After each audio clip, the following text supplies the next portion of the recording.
আজ আপনাদের রাসূল সাল্লাল্লাহু আলাইহি ওয়াসাল্লামের সবচেয়ে প্রিয় পানীয় নাবিজ বানানোর প্রক্রিয়া দেখাবো, কিন্তু এটা একদিনের মধ্যে খেয়ে ফেলতে হবে, অন্যথায় এটা মদে পরিণত হবে।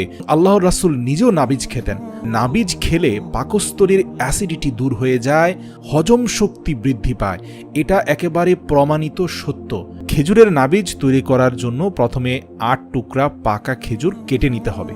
তারপর খেজুরের মধ্যকার বীজের অংশটাকে ফেলে দিতে হবে, শুধুমাত্র সাইডের অংশটা অর্থাৎ মাংসটাকে নিতে হবে। তারপর সেগুলোকে একটি পাত্রে নিয়ে নেবেন এবং 2 কাপ পরিমাণ রুম টেম্পারেচারে থাকা পানি দিতে হবে। কোনো বরফ, ঠান্ডা পানি কিংবা ফুটন্ত পানি অথবা গরম পানি এখানে ব্যবহার করা যাবে না। এবারে যে পাত্রে আপনি নাবিজটাকে রেস্টিং টাইমে রাখবেন সেই পাত্রের মুখ খুব ভালোভাবে বন্ধ করে দিবেন। 24 ঘন্টার মতো রেখে দিতে হবে। 24 ঘন্টা পরেই এই পানীয়টি খাওয়ার উপযুক্ত হবে।